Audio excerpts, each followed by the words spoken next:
India और पाकिस्तान 1947 में अलग हुए। एक टाइम ऐसा आया था इंडिया के उस समय भारत कर्ज में सिर से पांव तक डूबा था पास कि उसके पास सिर्फ 7 दिन का फॉरेन रिजर्व बचा हुआ था। आज के टाइम में अगर हम देखें तो इंडिया ने 5th पोजीशन हासिल कर ली है यूके को पीछे करके, largest economy in the world. अगर हम बात करें पाकिस्तान की, Dwindling forex reserves and soaring inflation push Pakistan to the brink of an economic disaster.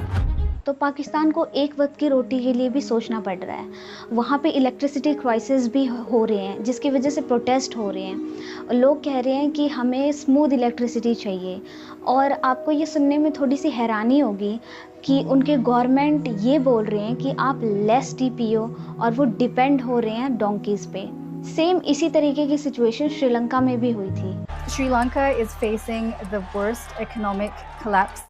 जिसमें बहुत सारे मिलियंस पीपल्स अफेक्ट हुए थे, जिसकी वजह से गवर्नमेंट का तख्ता पलट भी हो गया था। इसी वजह से बहुत सारे लोग प्रोटेस्ट पे आ गए थे, प्रेसिडेंट हाउस में घुस गए थे, क्योंकि उनके फ्यूल हाइक और वो बहुत सारी ऐसी चीज़ें थी। उनको स्कूल बंद करना पड़ गया था क्योंकि उनके पास पेपर्स की कमी आ रही थी।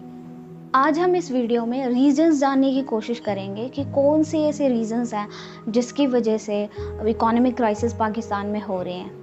पहला रीज़न है हमारा bad policy decisions and political unrest. ये दो चीज़ें रिस्पॉन्सिबल हैं आज के टाइम में, जिसकी वजह से एक्सटर्नल डेब्ट बढ़ गए, उनके फॉरेन रिजर्व्स कम हो गए, इन्फ्लेशन बढ़ा। बहुत सारे ऐसे फैक्टर्स हैं जिसकी वजह से आम लोगों को बहुत ज़्यादा कुछ सहना पड़ रहा है। सेकेंड रीज़न है सीपैक प्रोजेक्ट। इस सीपैक प्रोजेक्ट की वजह से बोरोइंग बहुत ज़्यादा हुआ, जिसकी वजह से पाकिस्तान ट्रबल में आ गई। $64 बिलियन चाइनीज़ डेप्ट हो चुके हैं पाकिस्तान के ऊपर, जिसको प्रीवियसली एस्टिमेट किया गया था $47 बिलियन। थर्ड रीज़न है हमारा declining of the Pakistani rupee against the US dollar. ये US डॉलर के अगेंस्ट जो पाकिस्तानी रुपीज़ हैं उनकी वैल्यू कम हो गई, जिसकी वजह से एक्सटर्नल डेब्ट पे बहुत ज़्यादा फ़र्क पड़ा। वो बहुत ज़्यादा और बढ़ गया एक्सटर्नल डेब्ट, और फास्ट लिस्ट में जाने की वजह से इन्वेस्टर थोड़ा परहेज करने लग गए इन्वेस्ट करने से पाकिस्तान के अंदर। फिफ्थ रीज़न है हमारा इन्फ्लेशन। इन्फ्लेशन की वजह से पाकिस्तान में बहुत ज़्यादा फ़र्क पड़ा।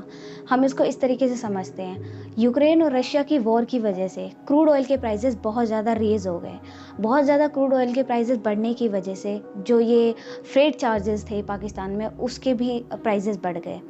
सबसे ज़्यादा पाकिस्तान कुछ इंपोर्ट करता है तो वो फूड आइटम्स को करता है। इसमें आ गए पल्सेस, वीट और एडिबल ऑयल और शुगर। ये सारी चीज़ें पाकिस्तान इंपोर्ट करता है, और क्रूड ऑयल के प्राइसेस बढ़ने की वजह से इनमें भी बहुत ज़्यादा रेस देखने को मिला। अब हम बात करते हैं कंक्लूजन के बारे में। आज का जो करंट सिचुएशन है पाकिस्तान में, उसका मेन कारण है करप्शन और पॉलिटिकल अनरेस्ट।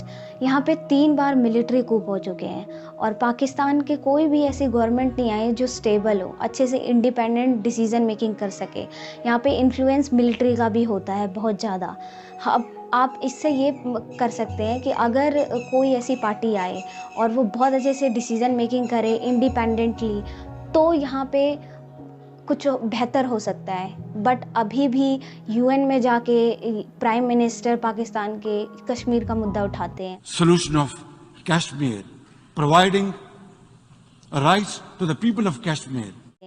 यहाँ पे अभी फ़िलहाल में उनको ये करना चाहिए कि हमारे जो आवाम है उनको बहुत अच्छे से ट्रीट किया जाए, उनको जिस चीज़ की ज़रूरत है वो दिया जाए, और इन सब के बारे में बाद में सोचा जाए कि क्या कश्मीर का मुद्दा है, क्या ये है। सबसे पहले उनके लिए फ़र्स्ट प्रायोरिटी होनी चाहिए उनके लोग।